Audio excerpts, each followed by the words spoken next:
I want to talk a little bit about spinal mobilization because I know there are some questions about that ever since we changed the protocol with removing the backboards. So I just want to go the why we changed the backboards and what's the deal with the cervical collar. Do we use it? We don't use it, etc. So first, the why did we get rid of the backboards? And it has to do with simple anatomy and the fact that the tool that we were using for spinal mobilization was the wrong tool. So just to backtrack a second, the principles behind spinal immobilization, who we do it on, why we do it, has not changed at all. It's just that there's been a recognition that the devices or the tools that we were using to try to accomplish spinal immobilization were absolutely the wrong tools. So let's imagine that this table here is a long spine board. Does anybody out there think that their spine is shaped like this table? And the answer is obviously no, because our spine does kind of this thing. So if I were to lay down on this spine board here, my shoulders would touch the table and my sacrum would touch the table, and then the middle of my back would sort of be floating in air here. So the effect of this is extra pressure by the shoulders, extra pressure on the shoulder, and then nothing immobilizing the center part. So obviously it doesn't immobilize the spine from a vertical standpoint here. In addition, this spine board is a slippery device. So if you were to go around a corner in the rescue, there's nothing stopping the spine from moving laterally, side to side. So as a tool, a spine board doesn't do a good job of immobilizing either vertically or laterally, and because of the way of uneven pressure, allows the formation of pressure sores. So it's absolutely not a correct tool for spinal mobilization. So let's not talk about it in that terms. Let's instead talk about this long spine board as simply a patient movement device. It is not an immobilization device, it's a patient movement device. A better device would be something that's soft. So you've all seen the Tempur-Pedic mattress commercials where you take your hand and they push their hand down on the mattress and the fingers all poke in. So let's imagine that this was a Tempur-Pedic mattress here. If I were to lay down on the Tempur-Pedic mattress, well, my shoulders would sink in, my sacrum would sink in, and the mattress would sort of rise to meet that hollow spot on my spine. So now I've sort of sunken into the mattress and my entire spine is being stabilized from a vertical standpoint. And plus, now that I've sort of sunken in, it's a soft surface, it really resists the lateral side-to-side motion as well. So it's actually a much better tool for mobilization as a soft surface. Unfortunately for us on the street, we can't pick somebody up off the ground with a Tempur-Pedic mattress. So we have to come up with something different. So the best tool we currently have out there, and which is the tool that I'd like you to be using, is the scoop stretcher.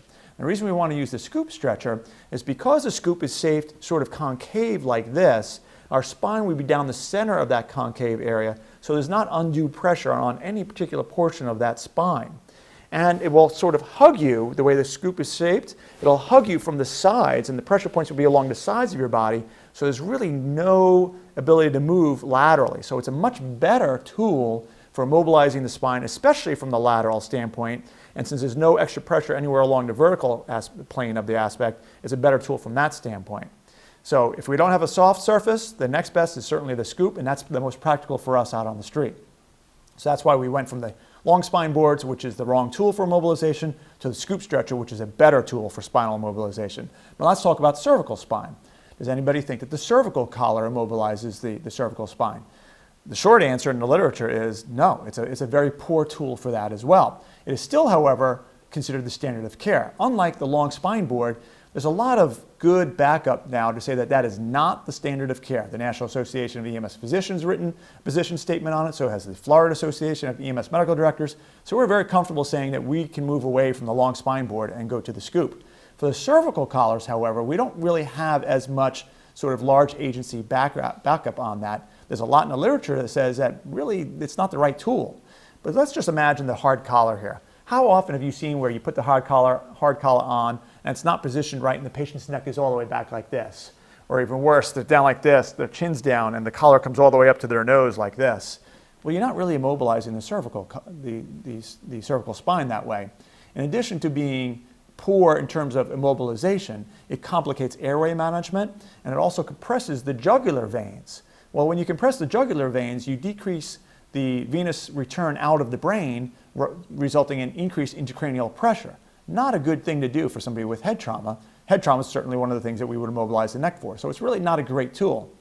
So what do we need to do? It's still considered the standard of care, so we really have two options now.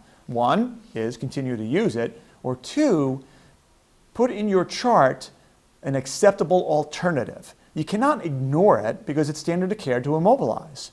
So you can immobilize most of the body with the scoop stretcher, and then you can immobilize the cervical spine either with a collar or write in your chart that you're going to immobilize the collar with inline manual stabilization or some rolls of towels and then like a soft surface under the neck, same principle as the back, soft surface under the neck, and rolls of towels and some tape. So please make sure that you address it. What we're finding is whenever we show up to the trauma centers without a cervical collar in place, we are getting that kickback to us for CQI. So you can't just ignore it, address it in your chart so that you either put on the collar or write in the chart some acceptable alternatives such as inline manual stabilization or soft surface with towels and tape.